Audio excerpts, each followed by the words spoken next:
This sitting is resumed. Honourable Member for Christchurch West. Thank you very much, Madam Deputy Speaker. You know, Madam Deputy Speaker, budget is an annual event that we do in this honourable chamber. And it is customary for honourable members to first speak to those people who gave them an opportunity to come here to represent them. And when I speak in this honourable house, I speak representing the interests of those 8,000 odd people in Christchurch West. Those people, those good people of Christchurch West that have sent me to this honourable house first in 2003 and then sent me here on several more occasions. And I want to thank them for giving me this opportunity, because it is through their confidence in me that gives me a chance to make this contribution to this honourable house. And you know, Madam Speaker, let me also thank the team that worked with me, especially the Director General, and I want to call her name, Ms. Gabrielle Springer, and the Special Advisor, Mr. Daniel Best. Because although we have a large portfolio, we are a small, very close-knit team, and we've been able to accomplish a lot in a short space of time. But you know, Madam Speaker, when I heard the honourable member start, it reminded me of 3 particular cases in the constituency of Christchurch West. First, it reminded me of an elderly gentleman in his mid to late 90s who I knew from the time I was a boy. And he worked hard, toiled hard, but his house had fallen into disrepair. And this government, through the Urban Development Commission, was able to do repairs for his house. A tangible difference that this government made in his life. It also reminded me of a lady who was the victim of arson. And she had suffered greatly, lost all of her possessions to arson. It was never proven who had done it, but again, this government, through the National Housing Corporation, came to that lady's aid and was able to provide her with a unit so she could once again have a place to call home. Another tangible, workable solution for a hard-working Barbadian. But you know, Madam Speaker,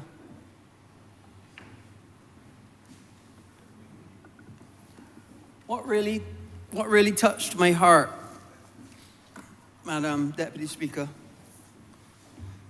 is when the honourable member came and spoke about a disabled person. He started off his speech about a disabled person.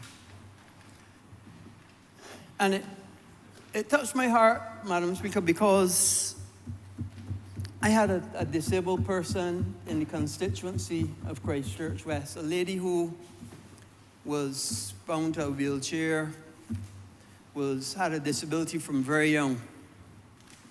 And she was in a National Housing Corporation unit in Bonnets. And for those of you who don't know, most of those units are upstairs and downstairs. And many days she couldn't get upstairs. In fact, it was featured in the newspaper. And when we saw that, and then on top of that, she actually had twin girls, which made it even more difficult for her to walk. And you know, when we saw that, Madam Deputy Speaker, we said no, it couldn't continue. Luckily, I was aware that the National Housing Corporation had a disabled unit over in Valerie. And we were able to get her repositioned to that unit. And why I'm so emotional, Madam Speaker, is because one day I opened the paper and I saw that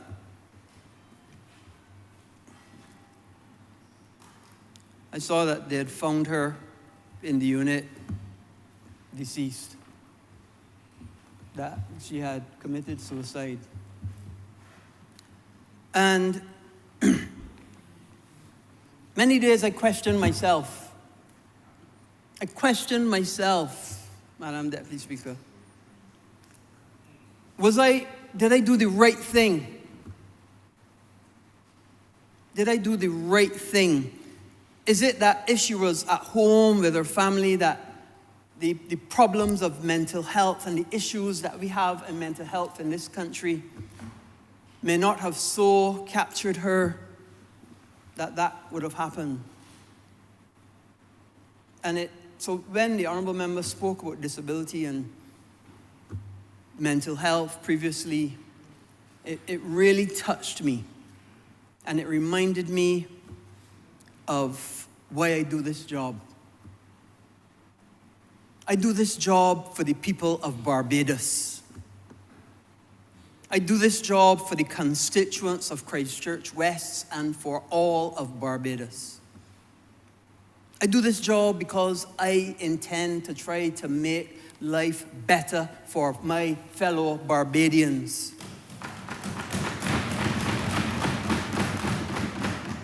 And that is why not only I do this job, but that's why all of us on this side do this job.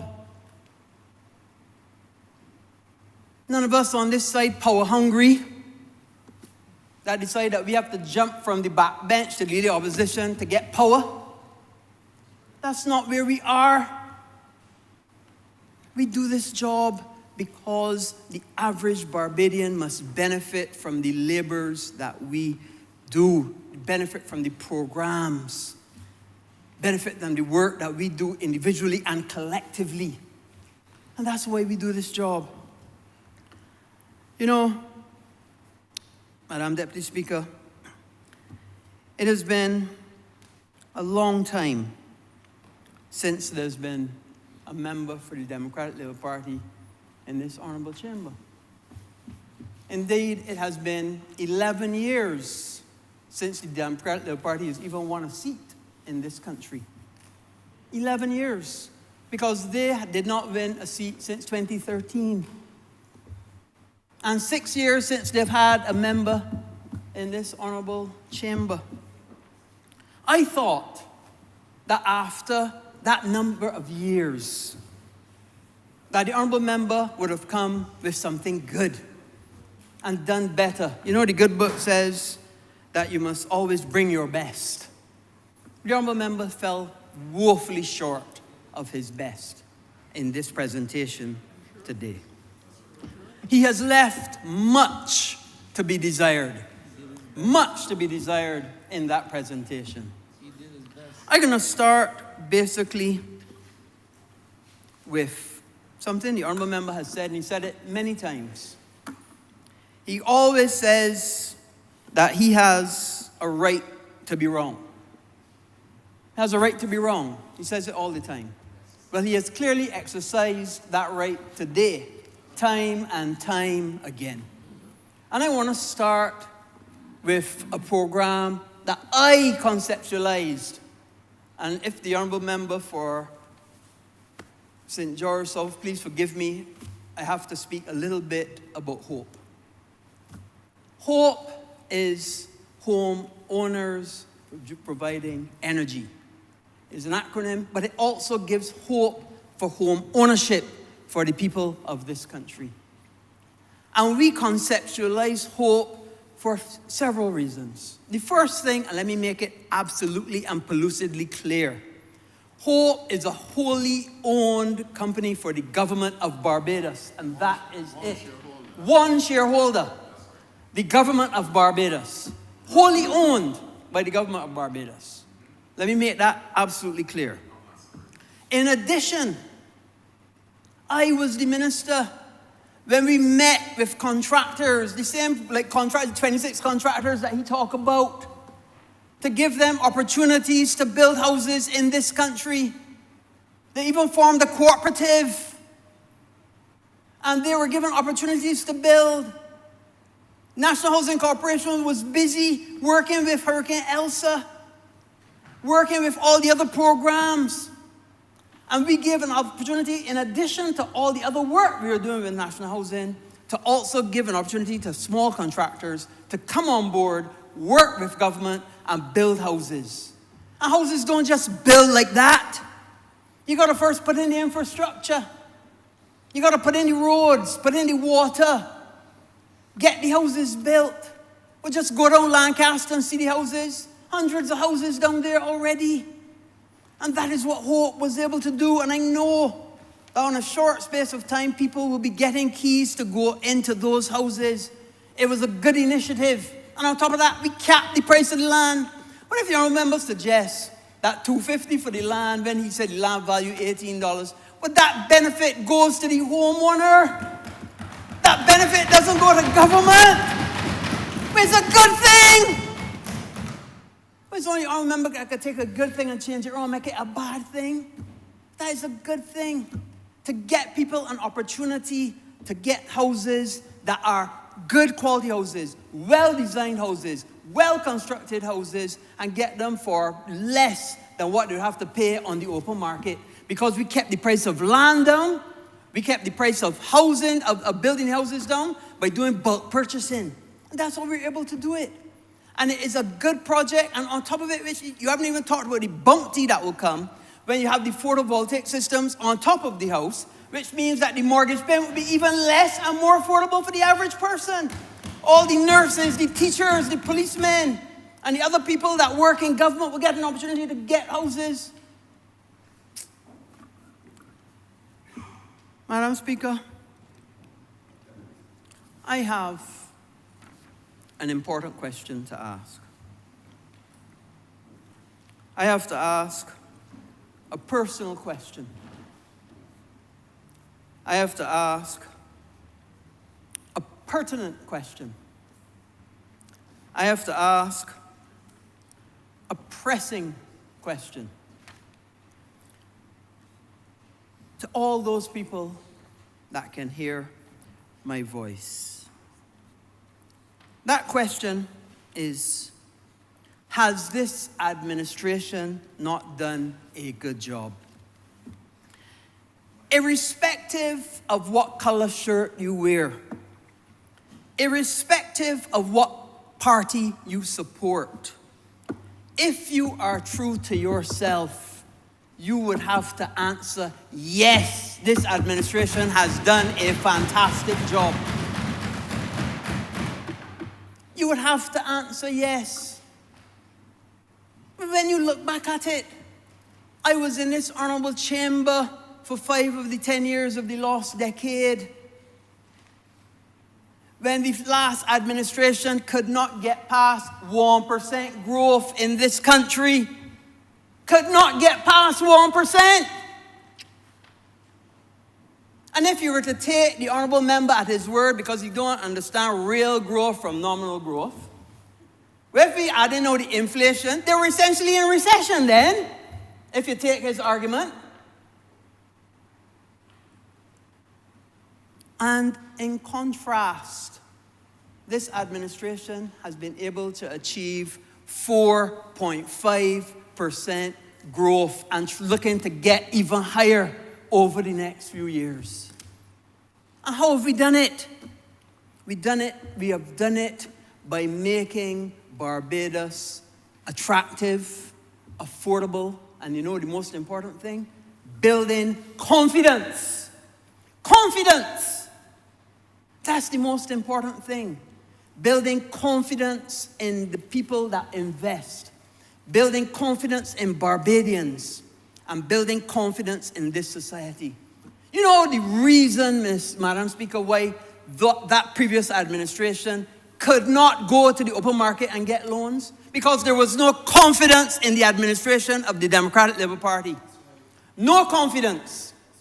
That's why they had to raid the NIS and they had to raid the central bank, because there was no confidence in them to access money.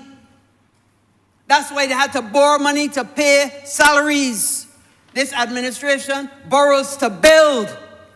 Building the roads in the Scotland district. Building Sam Lord's Castle, and they're going to come to that. Building the geriatric hospital. Improving the water authority. We're going to be building a new sewage plant. I'm going to talk about that. This administration is about building tangible things that we are borrowing to build and make this country better. Nobody can point to anything that the last administration borrowed to build, because they didn't borrow to build. They borrowed to pay salaries. And anybody knows if you're borrowing to pay, what he himself said, and obviously it must be a slip of the tongue, but when he read the Financial Times, he said clearly that Barbados was bankrupt, but it was bankrupt because of the Democratic Labour Party, his same party. He said that. He said that White Oak came in to resettle the debt because of a bankrupt Barbados. But it was bankrupt because of his party. It wasn't bankrupt because of this administration. It was bankrupt because of that administration. And what we have come in to do is to fix what they caused. And we have been successful at fixing it.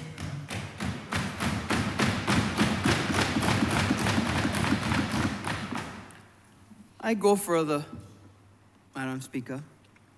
Barbados is not only a buzz, but it's humming with activity. We have projects after projects, a lot of private sector projects, some public sector projects, and I call it the H's. Hotels, houses, hospitals, all across this country. My job, Madam Speaker, is to track these, to facilitate them as best I can, and to move them from concept to completion. And we have many projects, warehouse projects, not to be outdone, in addition to the hotels from Pendry in the north to Royalton at Holetown to the Pierhead, about to start here, to Indigo in my constituency, to Maple Manor also in my constituency, to Margaritaville also in my constituency. There are many, many hotel projects. But that isn't all. We got hospital projects too. We have a project going up in Warrens for a hospital. Hundreds of millions of dollars. We have another one that's going through the planning process in Kent. Another hundreds of millions of dollars. An application just came in for one in Flint Hall. Not to mention the expansion at Bayview that we've seen that's gone up very well. Hospital projects. Homing projects. Homes, houses. The one that I'm most excited about is actually in the constituency of the member for St. Andrew, which is there by, on the other side of Orange Hill, by the Shafet, Lancaster, where they're supposed to be doing 400 houses and a town centre to that. 700 houses up in Ridge. I think 400 or 500 already. Another 200 on the other side of Ridge. You know, it's at the point, I'm speaking that we met the Honourable Member for St. Peter and myself, convened a meeting with the contractors and asked them about their ability to attract labor. And every single one of them said there are so many projects going on that they're finding it difficult to attract labor in this country, both skilled and unskilled. And they said all the time, we need to find more labor. And that's why this administration did the construction gateway, to train our people in skills like masonry and carpentry and well digging and plumbing and tiling and drywall and all those things. But they need more. Because when you add up all of the projects between the warehouses, I added the warehouses, 13 warehouses across this country, the hotels, the housing, the hospitals, the PV installation, so many of those. When you add up all those construction projects, Madam Deputy Speaker, the greatest need we're going to have is labor. You know, I met with one of the public officers I have great respect for. And he's been working with us as well to prepare for the education transformation, and I'm going to talk a little bit about that. But he looked at me one day and he said, you know, Minister, if you want to leave from home and go to Bridgetown, and you wait for all the traffic lights to be green, you will never get to Bridgetown. Sometimes you have to leave from home when a few traffic lights are red. And I took that point. In politics, we say it a different way. We say perfection is the greatest impediment to progress. And we recognize that. So projects will have difficulty. Projects will have problems. Projects will have delays. But you know what? No matter what it is, you work to overcome them. The Honourable, the former Prime Minister of this country used to say, you face it and you fix it. And that's what we do. We do that day in and day out, project after project after project. And you know, Madam Deputy Speaker, I heard a lot of noises about Sam Lord's Castle. I heard a lot of noises that a former Minister of Tourism was saying that the BLP was taking credit for their programs. I found that really, really interesting, that the BLP was taking credit for projects under his watch. And he said that they had done a showroom or something like that. So I asked for the facts, and I asked that they share with me information and some pictures about how the Sam Lord's Castle site looked in 2018 when the Democratic Labour Party left office. That is what they showed me. A clearway land with a big hole in it. A clearway land with a big hole in it. That is what the Democratic Labour Party left in 2018 and said that we have built on their projects. This is what Sam Lord's Castle looks like today.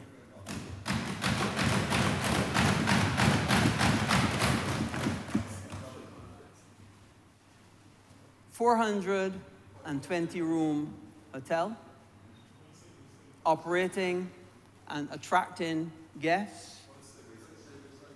Operating and attracting guests. Look at that. A big hole. And cleared off land in 2018. And a 420-room hotel.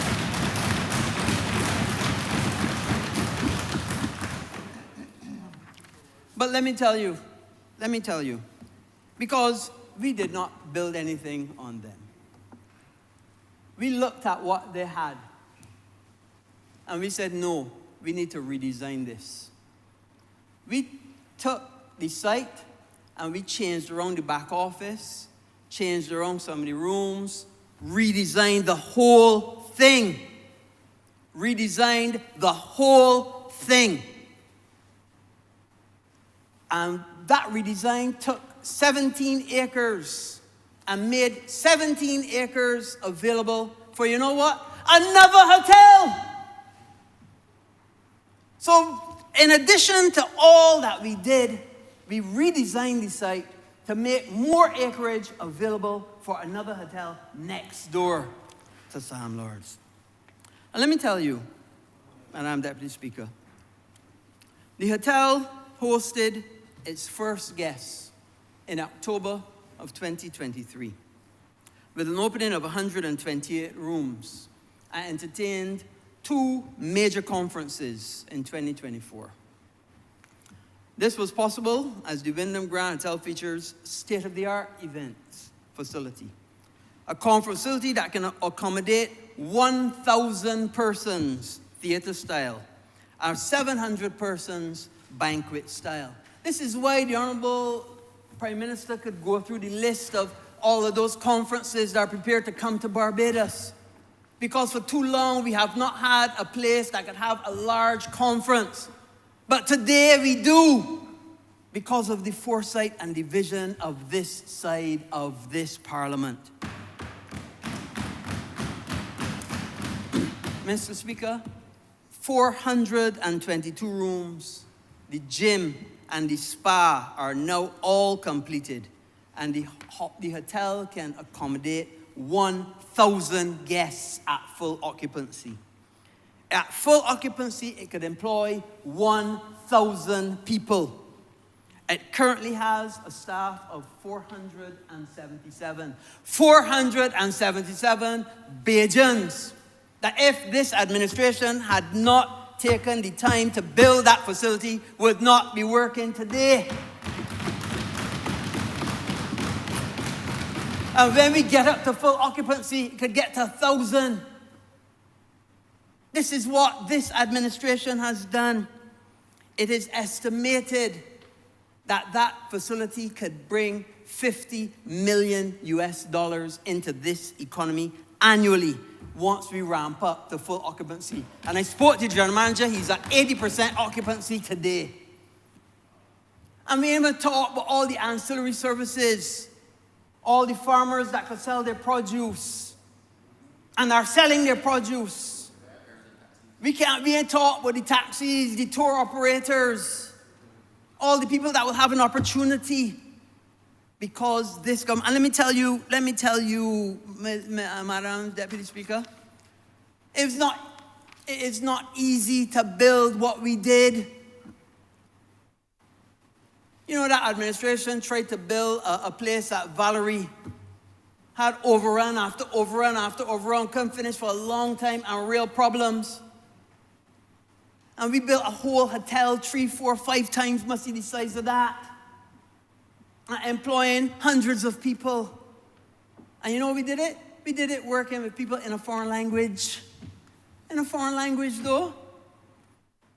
It reminded me, you know, sometimes a former member for St. Michael's South used to say, you know, he went to university in a foreign language. Not easy. Not an easy thing to do. But that is what we were able to do, and we are justly proud of the accomplishment of this administration. Honourable Member, you have 3 minutes. No, Madam Speaker, no, I only know start.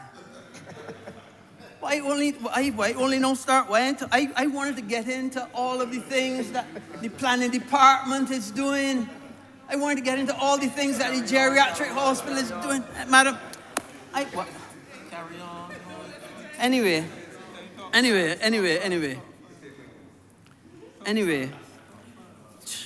I get thrown off there. I thought I know how to change the talk. Anyway, Madam Speaker. Let me talk about the planning department. The planning department, of which, and I have responsibility for the planning department, they have been under tremendous pressure, but they have done tremendous work. At the same time that they did a physical development plan that had not been laid in this country for a long, long time, they did a physical development plan, they did change management. We're currently at a new location we're about to move to. We have increased numbers of people that we are having to service because of the numbers of decisions, 9,176 decisions, 2,583 building starts, 1,260 certificates of compliance. The planning department has been working flat out. And I wanted to take this opportunity from this honorable chamber to thank them for the tremendous work that they do on a daily basis.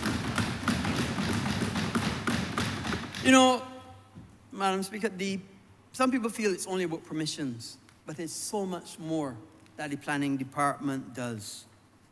I wanted to talk about the Rural Development Commission and the tremendous work that they have done, not only with the Hurricane Elsa program, but also with pit eradication, house repairs. They would have done over 185 house repairs over the 5-year period. They have done repairs to over 200 houses, 240 new houses, 172 wells, 29 wells and tanks. I wanted to talk about the Urban Development Commission and tremendous work that they're doing as well. 2018 to 2019, over 124 projects. 2019 to 2020, 152 projects. 2020 to 2021, 138 projects, and those include things like houses, house repairs, wells, septic tanks, roof retrofitting, pit eradication projects. 2021 to 2022, 138 projects. 2022 to 2023, another 138 projects. 199 projects, including a lot of work with Hurricane Elsa. Not to mention the fantastic work that they did at the Fairchild Street Market, building out kiosks, again for the average person, with a total of engaging 28 contractors, building 10 blocks of 25 vegetable stalls and 24 general purpose stalls in phase 2. In phase 1, they had 11 blocks of 44 individual food stalls, 3 craft stalls and bathroom blocks. This is what the work of this government is about. This is why the people voted for us in 2018 and voted for us again in 2022. And they're going to vote for us again whenever the Prime Minister calls that day. Because the people of this country recognize that this administration is doing a good job.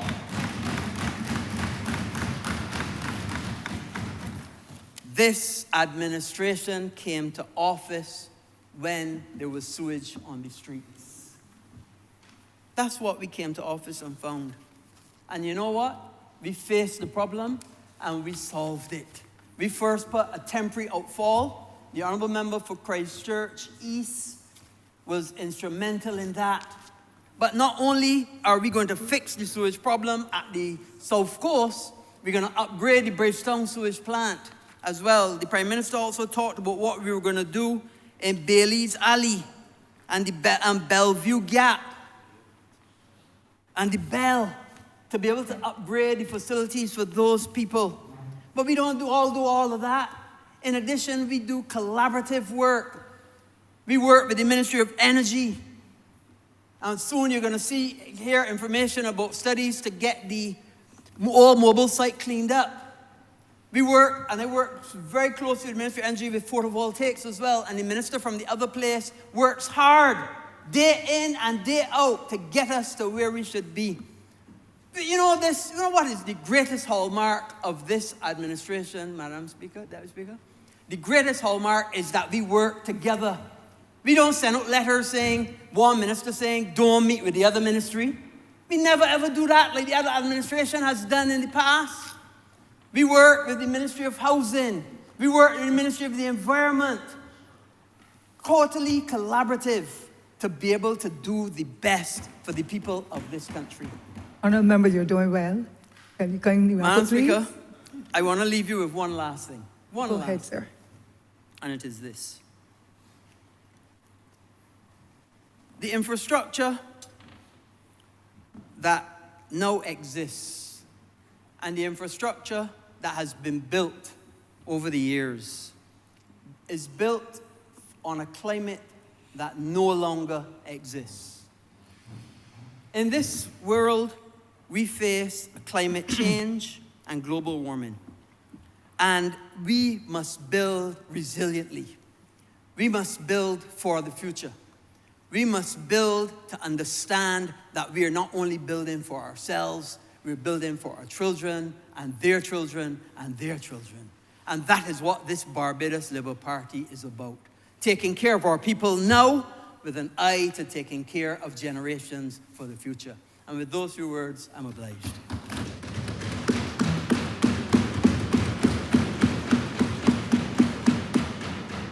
Honourable Member for St. George North. Thank you, Madam Deputy Speaker. I rise this evening, this late hour of the evening, in support of the budgetary proposals as methodically laid out by the Honourable Prime Minister last evening. In a world, I believe, saturated by complexity and uncertainty, and certainly in a country where fearmongering abounds, and where political intrigue seems to be the art of the day to distract ordinary citizens from the progress being made.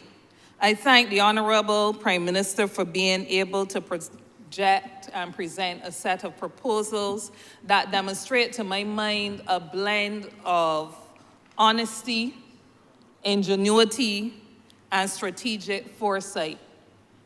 In my opinion, the presentation yesterday was a solid one.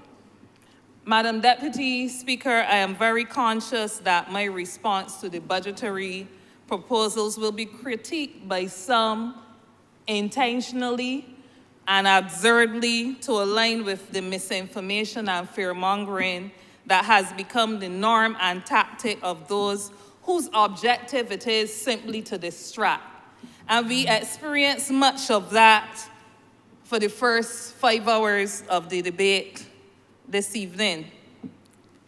I would claim it the theater of the absurd is what we witnessed.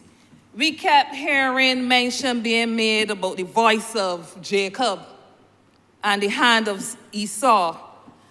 And in listening, Madam Deputy Speaker, all I could sense was the hand of a former trade unionist and the voice of a former prime minister, recognized even though it was not heard often.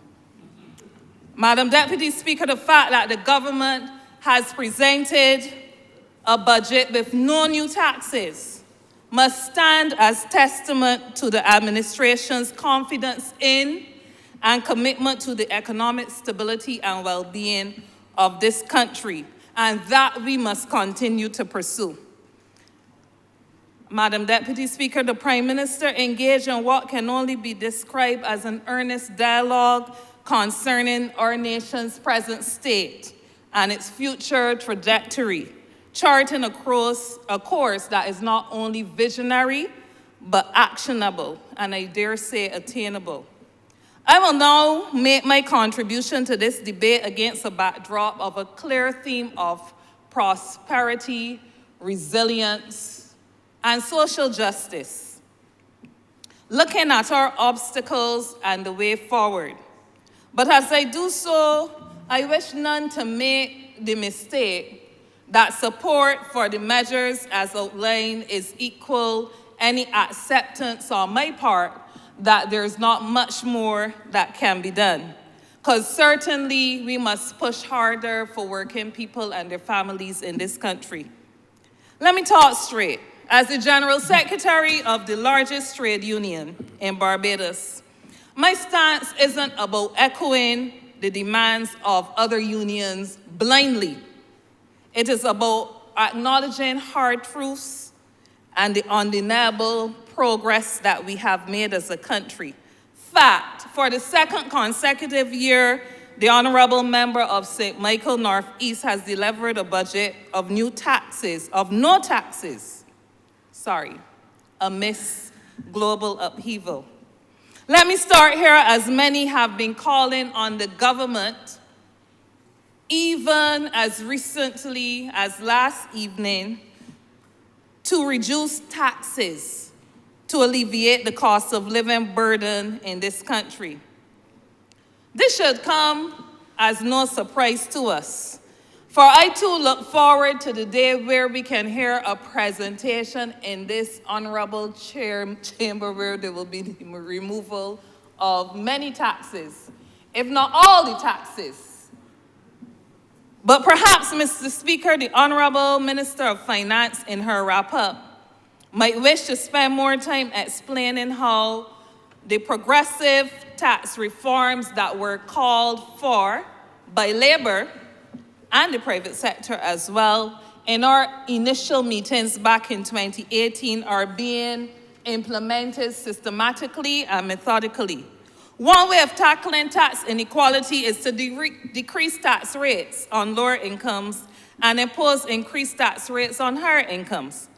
But, Madam Deputy Speaker, tax is known to affect many aspects of social welfare and other public spending, and it is used to fund fundamental services such as health, education, childcare, housing, and so on.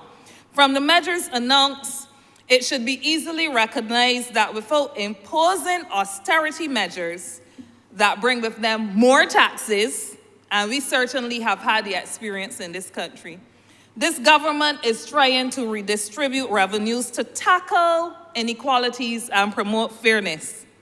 The commentary from those who, like me during 2018, had been calling for progressive taxation reforms are therefore confusing to my mind, since they would seem to suggest that government must lower revenues by lowering taxes and borrowing, while at the same time increasing public spending, particularly on social welfare that every effective trade unionist across the world demands.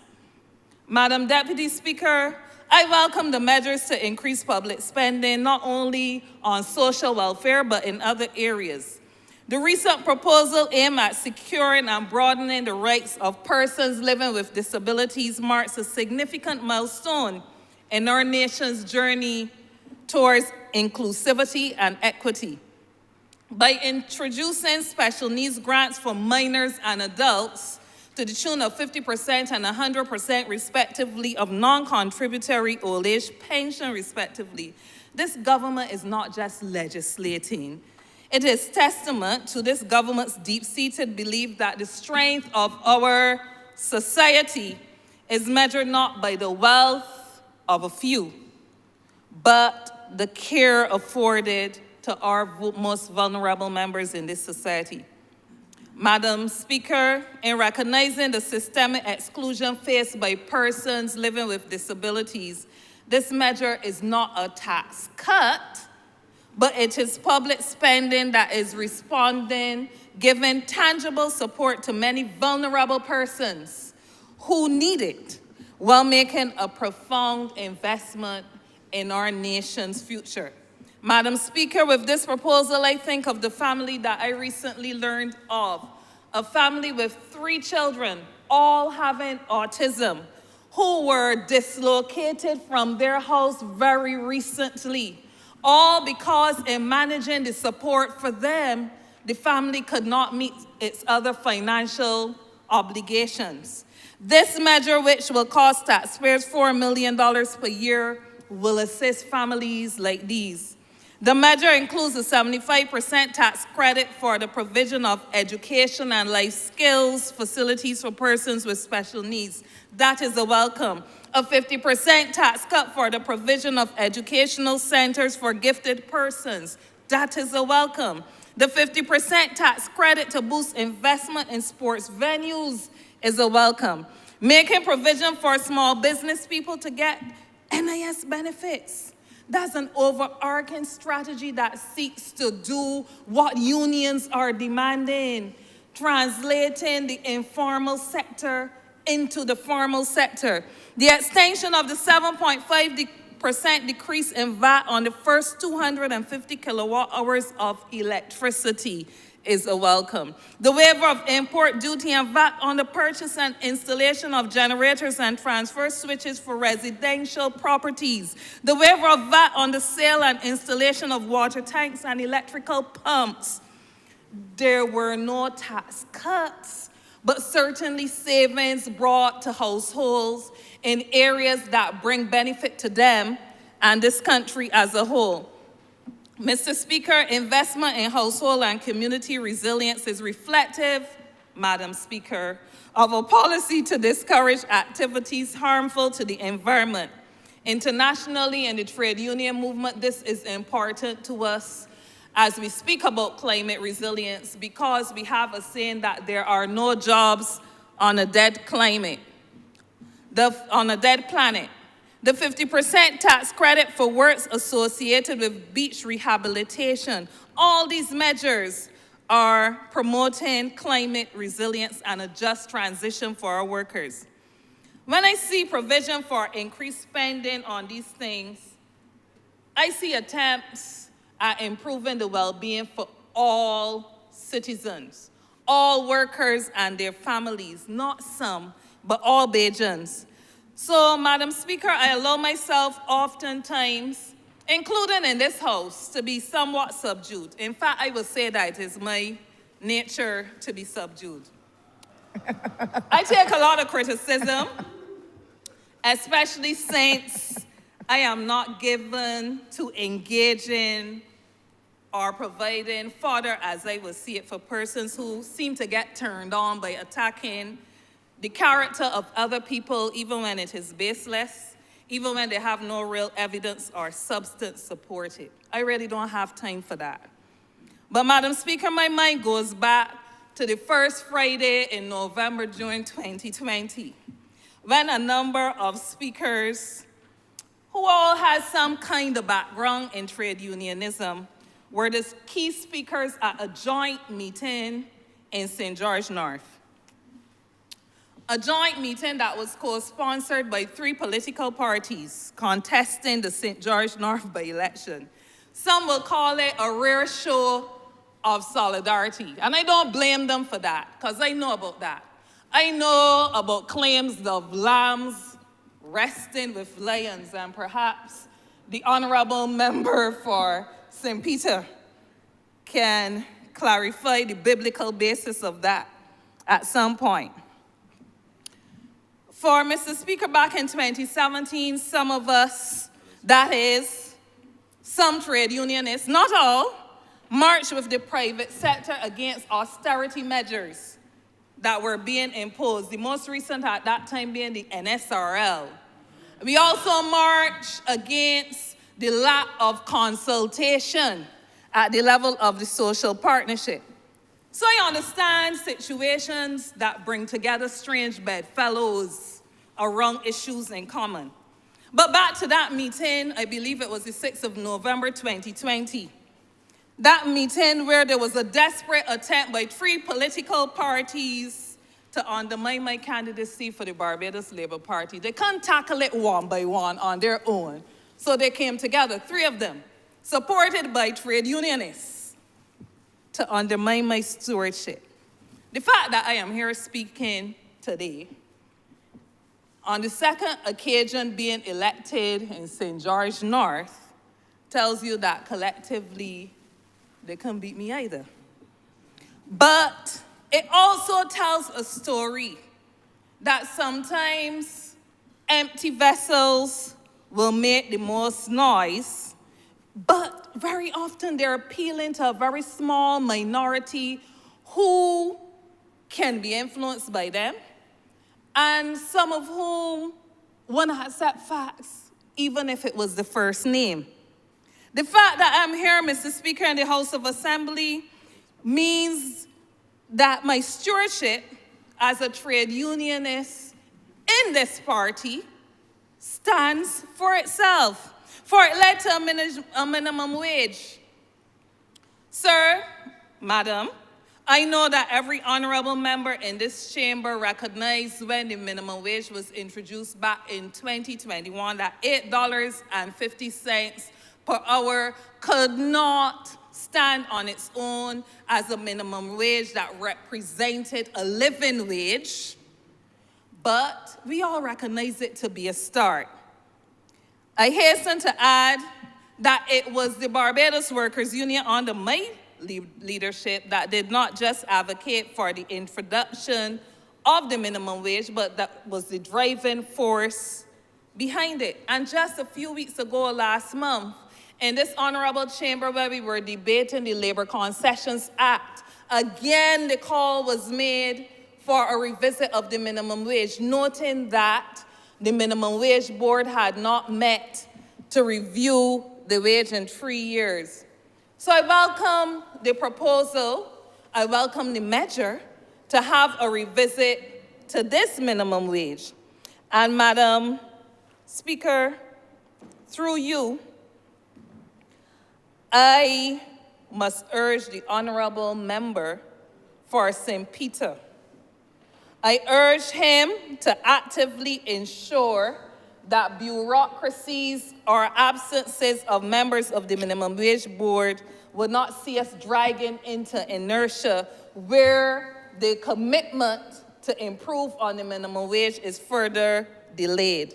There must be no excuse for the board's inability to meet. We cannot and will not stand idly by while our workers are forced to make do with wages that don't keep pace with the cost of living. Failure to act is not an option. It is actually non-negotiable. So that when a new rate comes, as I have every confidence that a new rate will come, alongside the announcement of the continued decrease on the VAT on electricity and negotiations that I imagine will continue for lowered prices at the supermarket level, I believe that these measures will not resolve the problem of cost of living, but will certainly go some distance into addressing an issue that is often very complex, as cost of living in countries like ours especially is often influenced by a number of external factors beyond our control. Madam Speaker, I am here in this lower house where my stewardship has directly impacted the extent to which public servants got appointments. Most recently at the Caribbean Aircraft Handling, a government-owned company. I'm here, Mr. Speaker, where my influence has been to encourage a government who has boldly accepted the challenge of making good on the Labor Contracts Act in terms of applying it to the construction sector, and going further to have passed into law the Labor Concessions Act, as I said only last month. Madam Speaker, I know you and others will recall my advocacy for the recalibration of concessions within the hotel sector. And yesterday, I was very pleased that this government's very decisive posture to regularize and reassess concessions across the board was made more evident. That this government was willing to act with precision for the greater good of our economy and our society. This measure is about aligning our economic policies with the realities of today and the aspirations of tomorrow. It is about ensuring that if companies are saying that they're earning foreign exchange, that they're earning foreign exchange and that foreign exchange is reaching where it should.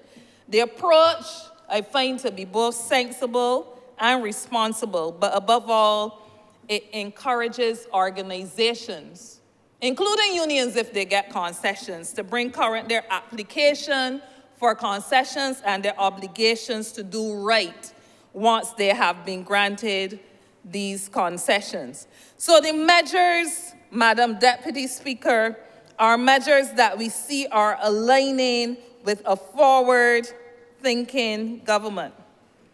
I turn now, Madam Speaker, to my leadership in another way, not only in terms of the application of the Labor Concessions Act, not only in terms of the application of the Labor Contracts Act, but I turn attention now, Madam Speaker, to the fact that I can sleep well at night when the question often comes, how do you manage being a member of Parliament and also being a workers' representative? And as I sat and listened to the measures being rolled out yesterday, I could not help but think, But it is happening right now, and it is happening under this government's watch. Look at some further actions. The massive increase in the QA staffing by nearly 250 dedicated professionals. The modernizing of the police service, ensuring that those who protect us well feel supported and feel encouraged to continue the good work that they're doing to protect us. In education, we're not just talking the talk, but we are walking the walk through the establishment, Minister of Education, of a teaching service commission to oversee professional development of teachers and their welfare. That signifies, in my mind, deep respect for the pivotal role that they play in shaping the future of this country. All of these things are interconnected. These measures, these actions, to my mind, are the very embodiment of a government that prioritizes its people and sees the workforce not as a liability, but as the very engine of growth for this nation. The fact that workers of Barbados, and more particularly the people of St. George North, were not beguiled by a sect who refused to speak up, where the evidence clearly shown that they should have, encourages me in moments when I would otherwise feel frustrated. You see, there were a set of people who aligned themselves to trade unions, but who did not speak up when taxes were squeezing the last breath out of us. They did not speak up when the plug was pulled on subsidization of university tuitions. In fact, one commentator can be recalled as saying that citizens were unreasonable in their expectations because the government could not simply continue to carry the subsidization of tuition fees, a trade unionist, farmer. And that the leader of the opposition could stand here this evening and say, don't touch education. I found it, you call it shameful? Yeah. If it wasn't so shameful, it would be laughable.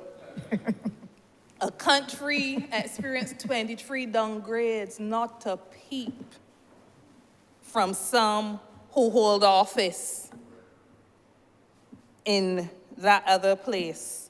When working people and their families were thrown under the proverbial bus as the first line of defense with new tax after new tax after new tax, their only commentary was to encourage the private sector to recognize the role it must play in stimulating growth.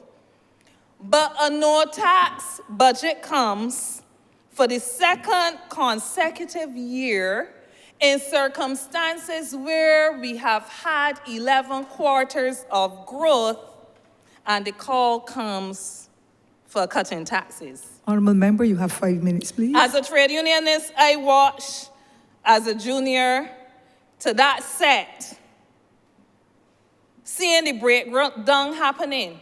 And I watched them often taking one step forward and 2 steps backwards in terms of their responses.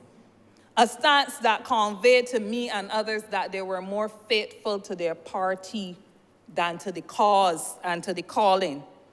That set was mum with the imposition of taxes, mum when we couldn't get responses to public servant salaries, mum, but they have seemingly found their tongue and could tell you who is militant and who should be fit to lead and who should not be fit to lead. When they watch scores of workers from NCC and NHC being given walk-in papers, yes, I don't even call the name.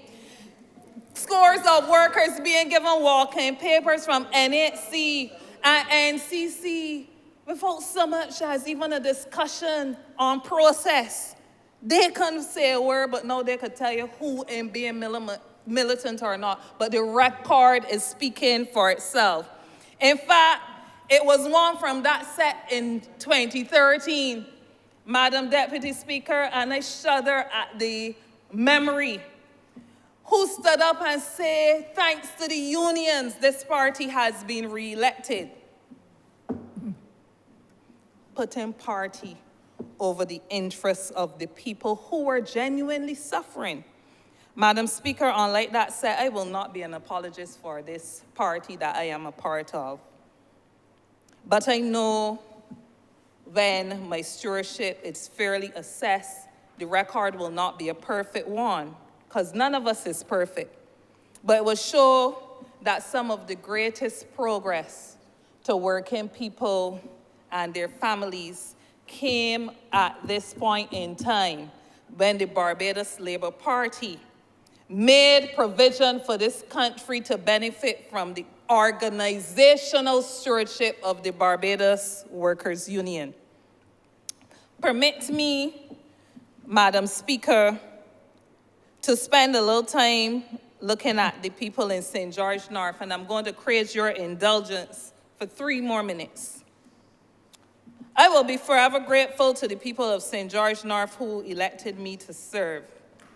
For that, with every day that I am here, I commit to working tirelessly on their behalf. And I do believe that in working on behalf of working people generally and their family, it naturally touches them in many respects.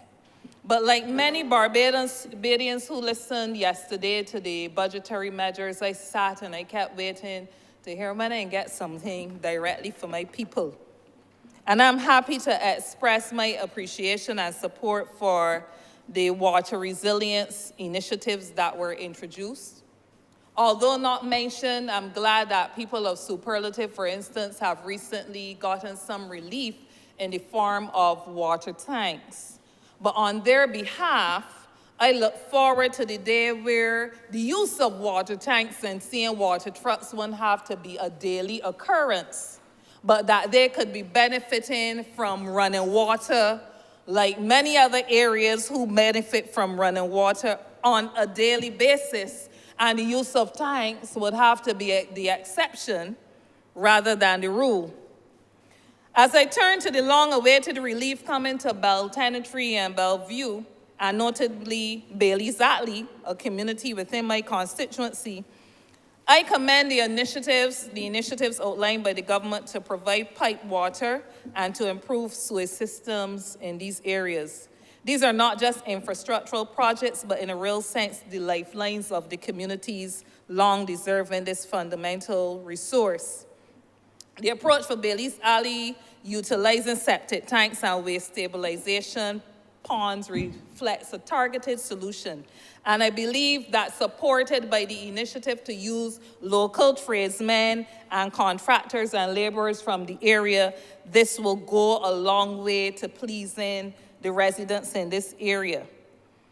As I finish, or as I seek to wrap up, I'm happy to say through you, Madam Chair, to the ministers responsible for people empowerment and housing, that we are glad as well to hear about the plans for respite care and day care for the elderly, and would have this chamber recall that some 20 years ago, I am told, that there was a piece of land that was acquired at Odell's Glen, where phase 2 is committed. That piece of land was to be a seroptimist village for the elderly, so that when you're looking for a good place to start, St. George North already has the land and already has the provision agreed in the House of Assembly for that kind of initiative. So the people of St. George welcome it. And one final thing, Madam Chair, in terms of housing, I'm glad to hear the initiative about the plans to speed up the legal process and so on around mortgages. Because for the people of the glebe, who I'm happy that many of them have taken advantage of the provision to have title transferred for them, many of them have already paid for the land, but they have not had the title transferred even after some 7 months. So on their behalf, the initiative as well would be a welcome. Madam Chair, I thank you for your indulgence. I'm obliged to you as I wrap up in saying that to those who continue to wonder how I stand effectively for both the government and workers, the answer is therefore clear. In my support for these well-thought-out measures, I can stand here not only with conviction, but with compassion and certainty that this government has an unyielding commitment to the progress of this country and continues to demonstrate that being pro-worker is feasible. It's fundamental to our vision of a thriving, resilient Barbados, and for that, I am unapologetically proud and obliged to you. You're most welcome. Honourable Member for St. Michael North. Thank you very much, Madam Deputy Speaker. And the hour is late, and I do not intend to delay the House significantly. I do have a lot to say, though, Madam Deputy Speaker, and I will try to get through it all in the time that you will afford me. And I would ask you to keep me in check relative to my time so I don't wander into the midnight hour. Much to the support of my colleagues. I first, Madam Deputy Speaker, would like to, of course, thank the good people of St. Michael North who have given me this opportunity to stand in this hallowed chamber and to speak on their behalf.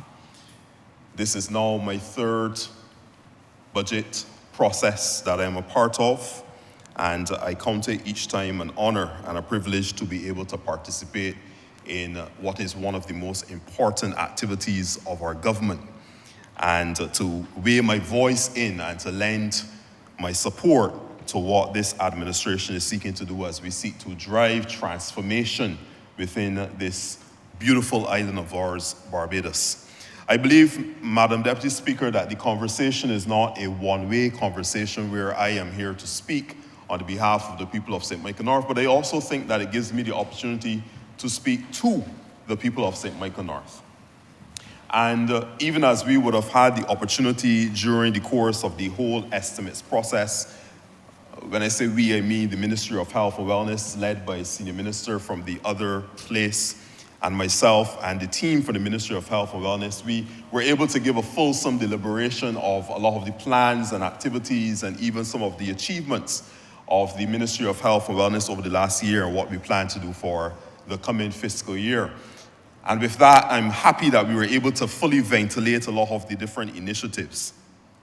But it gives me the opportunity, and I'm glad for the privilege to be able to speak to the people of St. Michael North today, because the Honourable Leader of the Opposition would have mentioned a few things, and I think he had a theme relative to realities versus experiences and different things like that.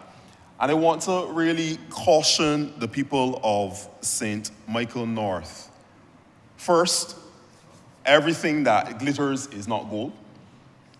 I heard that as a young lad coming up from my parents. I've heard it from many a wise person. And the second thing I would like to say to them is that as I review, as I sit and I listen, and I heard the Honourable Prime Minister, the member for St. Michael North East, as she delivered the budget presentation yesterday, I sat and I heard initiative after initiative, program after program, objective after objective, that once delivered would serve the people of St. Michael North very well in ensuring that they are able to achieve a better life for themselves, their families, their loved ones, and all of us collectively. Madam Deputy Speaker, the proposals as outlined, the estimates of revenue and expenditure, I believe will benefit the farmers in our communities, the agricultural workers. They will benefit the nurses in our communities. They will benefit the teachers in our communities. They'll benefit, Madam Deputy Speaker, every single person within St. Michael North and every single person within the confines of this Barbados and even into the diaspora. I believe that they will benefit from that which was disclosed and presented in this year's budgetary proposals. And therefore, I want to encourage the people of St. Michael North to continue to lend their support to this administration, because we are seeking to do one thing and one thing only, and that is to make a better life for our people. So the first caution was with reference to all things that glitter would not be gold, and oftentimes might not be gold. And it reminds me of perception versus reality.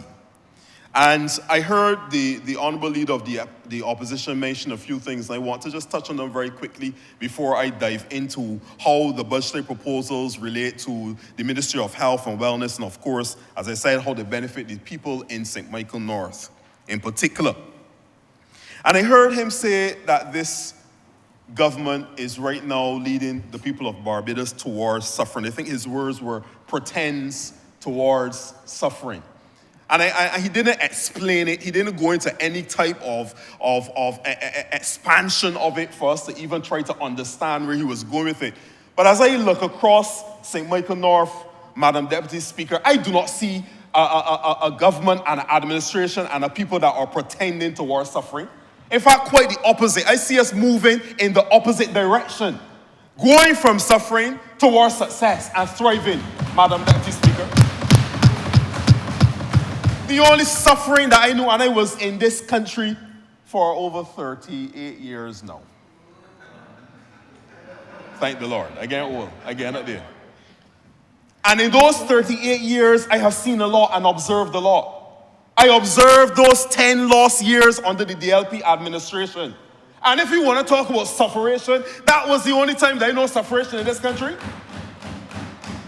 Every person in this Barbados knows what suffering feels like, and it was under the Democratic Labour Party's administration that he now is so, as he said, in the safe confines of, in the bosom of. So I do not see this thing. I'm lost relative to this pretending towards suffering that he is speaking of. He asked the question, what happened to our country? What has happened to our country? What has happened to our country? We are growing. We are developing. We are advancing. We are moving forward. That is what is happening to our country. How can he stand here and ask what is happening to our country? Honourable Member. That Honourable Member. Thank you, Madam Deputy Speaker, for your guidance. I appreciate it. He also made a statement. He says, every means of elevation, this government is destroying it. The Honourable Member, the Honourable Leader of the Opposition said, every means of elevation, this government will destroy. And I took notes of what he said. I was listening. Because he was talking, sorry, I was going to say something that might be unparliamentary. The Honourable Member, I was going to say something that would be unparliamentary, so I will restrain myself. But I took notes of everything he said. And he said that every means of elevation we are destroying. I'm sure he's not referring to the fact that we came in having realized that they would have kicked down the ladder of education, and we would have heard some of my honourable colleagues mention already the fact that this administration, upon assuming office, as one of its first acts, was to reinstate the ability for our people to go and to get their tertiary education paid for by this government and by this administration. Something that they ripped and took away from the people of Barbados when they had the opportunity. So we are not taking away the opportunities from our people. He also mentioned that there's an over-dependence on tourism. And I don't know if he was listening to the same budgetary presentation that I was listening to, but the Honourable Prime Minister and the member for St. Michael North East did not focus very much on tourism in her presentation at all. In fact, she's focused on so many areas of diversification of our economy. Isn't that funny? She spoke about international business and how we're going to work to develop that. She spoke about developing our pharmaceutical industry and many other industries as well, agro-processing. She spoke about economic diversification. She issued incentives and credits all across the board to incentivize and to drive economic activity in our country, to build and to boost our economy. She talked about digitization and the establishment of a data center, care facilities being incentivized and once again offered credits. All of these are things that were offered within this budget this year to diversify our economy and to allow us to have multiple legs upon which we can stand. There was not a heavy focus on tourism. We know tourism is there. That is one of the established entities and industries upon which we stand and we build our economy. But we have to diversify. Everyone has been talking about it for years.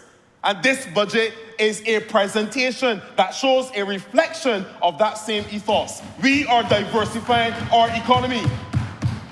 I don't know what the honourable member was listening to, but that's not what I heard. And Madam Deputy Speaker, the one that really threw me off the most, the country is running aground. Which country is he talking about? Is he in Timbuktu? What's he talking about? Not this Barbados that I'm a part of. As the Prime Minister would have said, this country is buzzing with activity. You go through Swan Street, you see people left, right, and center. You go through Broad Street, people left, right, and center. Every shopping mall. On the big days, we know we can really measure it on all of the big shopping days. Christmas time and this time and that time. And you have all sorts of new shopping days in Barbados now. Even Halloween takes precedence in Barbados now. And you can see so much business activity. Valentine's Day, Mother's Day, Father's Day. You see so much activity taking place, commercial activity at every level. Man, all you have to do, Madam Deputy Speaker, is driving on the highway. You see so much things going on. Vendors, left, right, and center. People are abuzz with activity and with life. And commerce is taking place within our country. So I don't know what country the honourable member is talking about that is running aground. I'm not sure what he's referring to. There is no reality in what he is saying. And then he also said, and I'm sure that this would have tickled the Attorney General, honourable member for St. Joseph, and his colleague minister, the honourable member for the city of Bridgetown, where he said that crime is running rampant. Where's crime running rampant? He's talking, maybe if he talked 2 years ago, there may have been something that he could say there was a spike in crime, in murders and different things like that. But we have seen crime going down, Madam Deputy Speaker. What is he talking about? What is the honourable member talking about? What's he reflecting? This is not a true reflection of where we are in our country, and it is ridiculous, Madam Deputy Speaker. I would even say it is reckless, Madam Deputy Speaker, for somebody to be coming and to bring these kind of false tales about where we are in our country. We are doing well. Is everything perfect, Madam Deputy Speaker? No, it is not. I'm the first to admit. But we are going in the right direction. And nobody can come here and just pull down all the progress that we're making as a country. Just because you take another position, you go over on this side of the floor, and you go from that seat to this seat, and all of a sudden you're changing your mouth.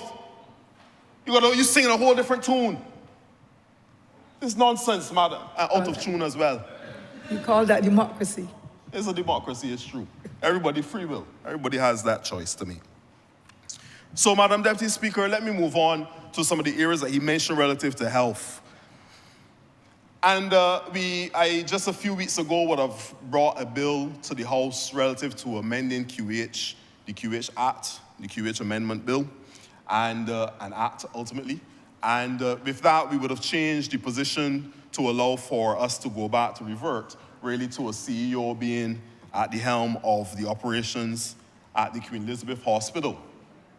And during that debate, and again, he referred to it, and he said, again, Madam Deputy Speaker, I wrote it down, we are denying the right to apply. We're denying our citizens the right to apply and qualify for jobs.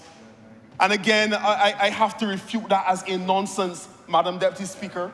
How could we, in a process where there were over 84 applicants, a process where we would have advertised the position globally, not just locally, but globally, we allowed this advertisement to go across the world and received over 84 applications, and only 2 of them were Barbadians, Madam Deputy Speaker.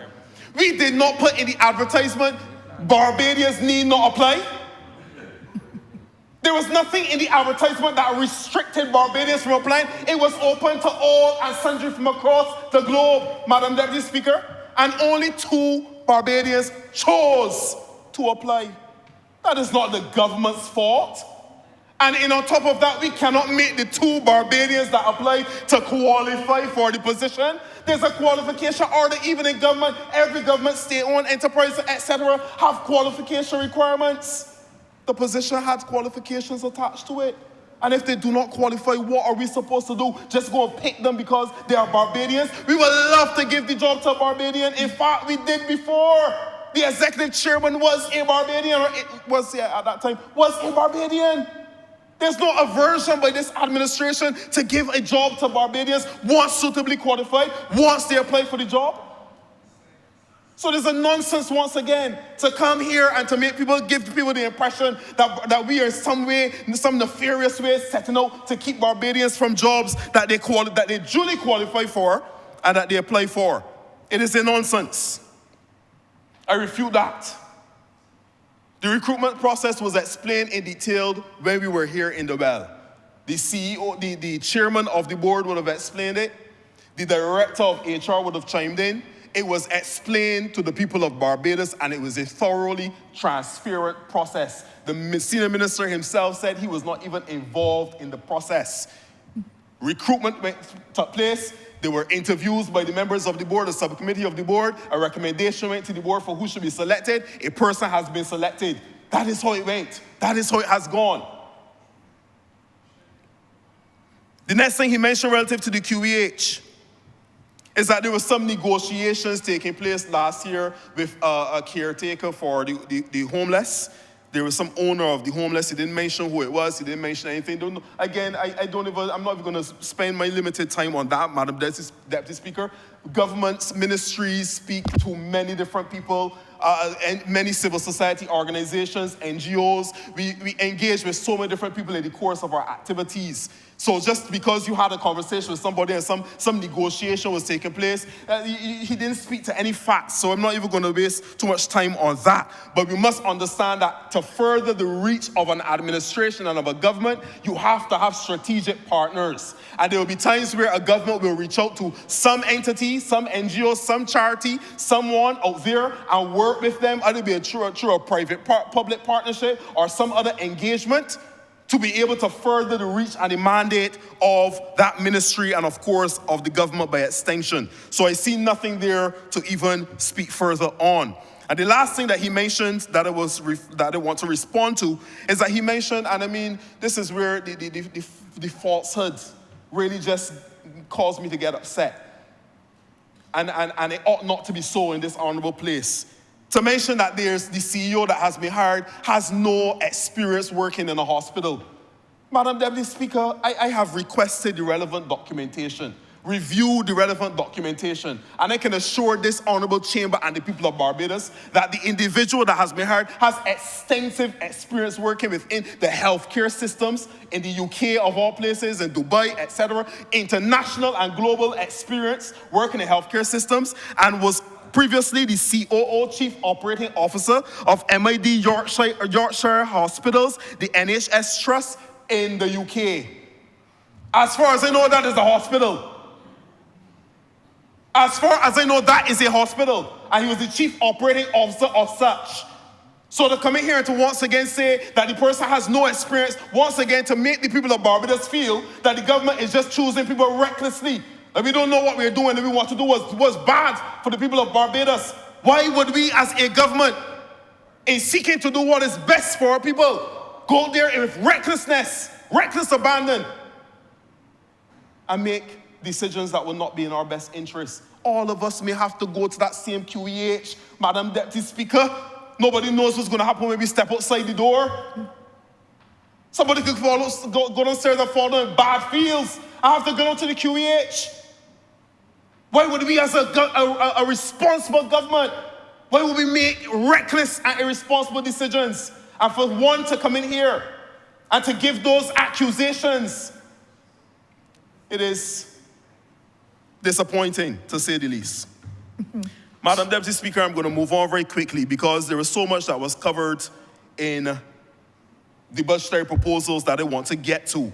And I'm not going to spend my time. There will be time for me to talk about all of the change that has happened and transformation that has taken place under this administration. And it is unfortunate, and I've heard it for a lot of my life, and I've heard it coming into politics, that Barbadians have sharp memories. And the Honourable Minister, the Honourable Prime Minister and member for St. Michael North East, she says all the time, politics is the art of repetition.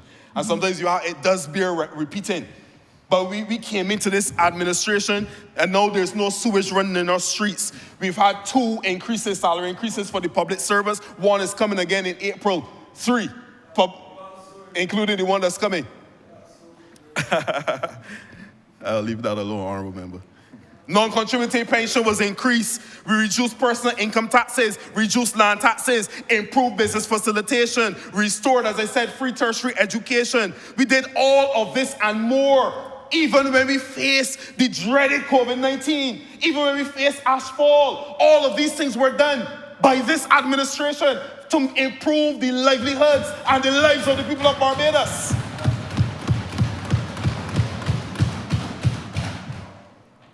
And let me tell you, Madam Deputy Speaker, I believe that Barbados is back on its feet after being brought to its knees by the Democratic Labour Party between 2008 and 2018. After being brought to its knees, Barbados is now standing tall again under the leadership of our Prime Minister and this administration and this Barbados Labour Party team. And we're now poised to run down the track like Obadeli Thompson. Not like Usain Bolt, that's Jamaica. Obadeli Thompson. So how will we transform, Madam Deputy Speaker, as I'm coming down?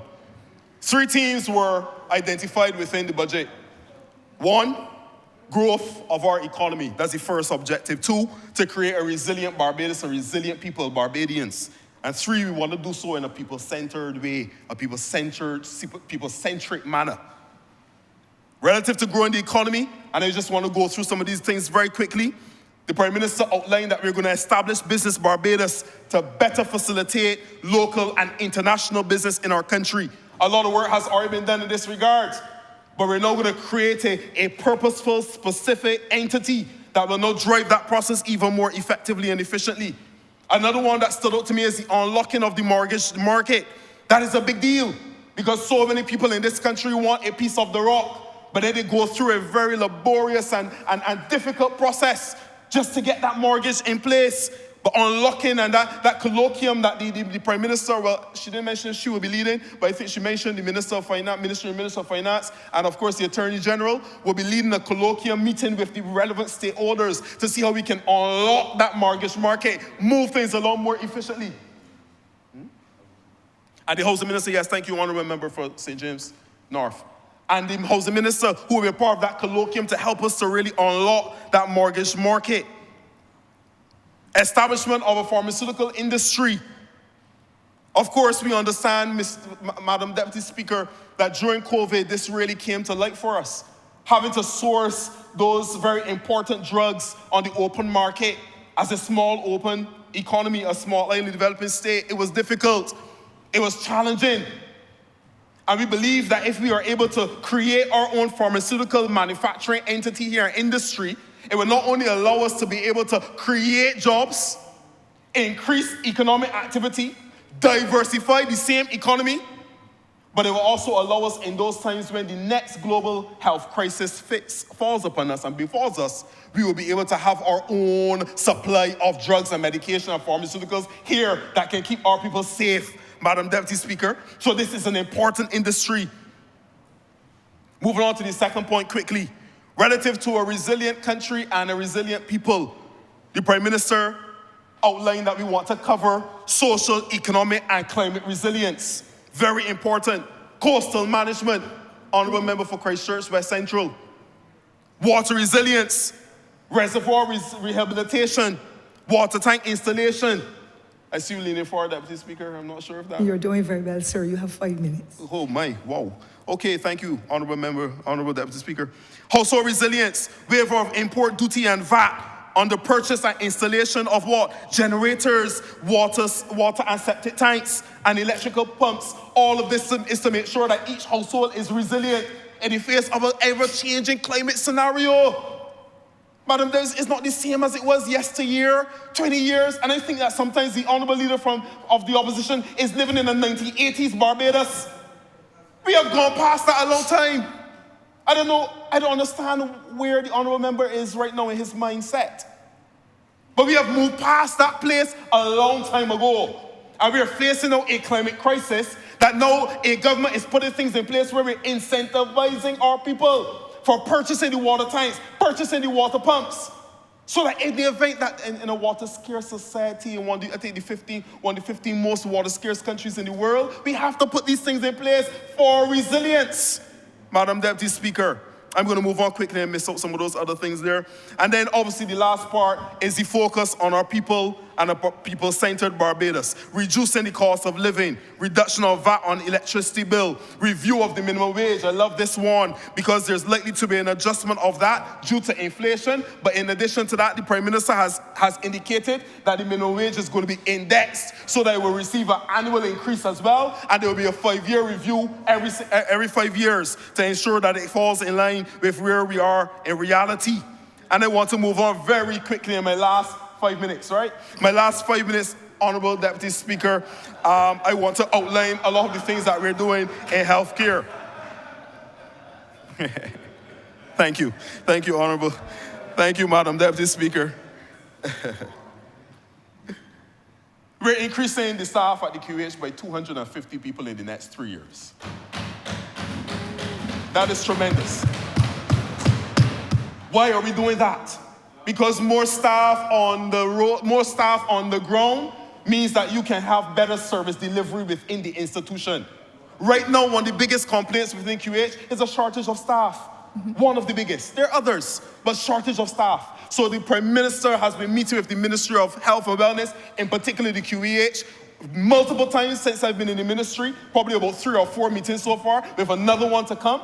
And we're having detailed discussions, deep dive conversations with reference to how we're going to revolutionize and take the QH forward so it can deliver better on its service to the people of Barbados. 250 additional jobs in the next 3 years represents 150 registered nurses, 20 nurse specialists or nurse practitioners, increased registrars and consultants, additional pharmacists, physiotherapists, speech therapists, social workers, paramedics/EMTs, and the list goes on. All of these are critical roles within the infrastructure of the QEH that once filled will give us the capacity to better deliver on our healthcare services. And Madam Deputy Speaker, that is an investment of over $17 million per year over the next 3 years. Can anybody say this administration is not taking healthcare seriously? 17 million just on those staff costs alone over the next 3 years per year. There's an ongoing physical expansion of the A&E that's taking place. It's going to come phases, and it's being done in a phase way. One phase is going to come to the end in May, and the rest of it will continue during the course of this year. With that expansion, a minor cases room, a large trauma room, a cardiac care unit, an X-ray room, 2 additional operating theaters to bring it from 7 to 9.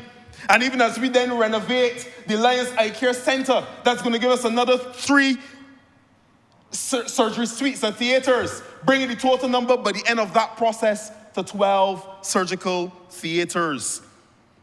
We have a $130 million loan, Madam Deputy Speaker, and I'm winding down now. We have a $130 million loan, thank you, that's going to help us to purchase new equipment and to replace some dated equipment, aged equipment. 2 of the key pieces that are coming to us in this $130 million is a MRI machine to be placed within the accident emergency department, and also a linear accelerator to help us with our breast cancer treatments.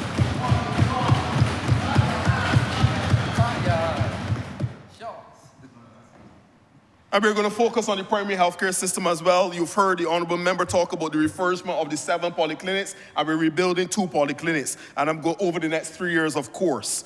So I want to, in my last note, Madam Deputy, I'm going to stop there. There's so much I can say. I haven't spoken about psychiatry and mental health. I haven't spoken about environmental health and the work that we're doing there, NCDs and the work that we're doing there. There's a lot, but there'll be much more conversations along these lines. But I want to, in my final note, say to the people, as I said, I'm speaking to the people of St. Michael North. Get checked.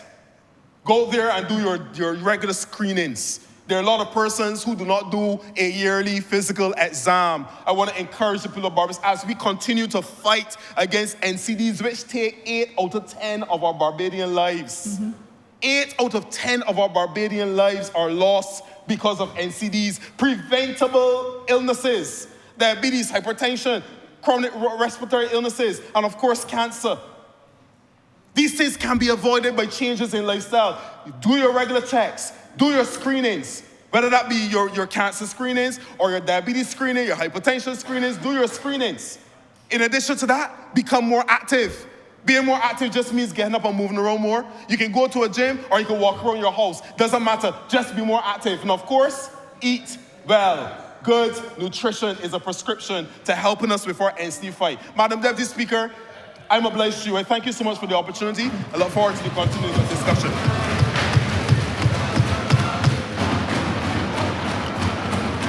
Honourable Member of Government's Business.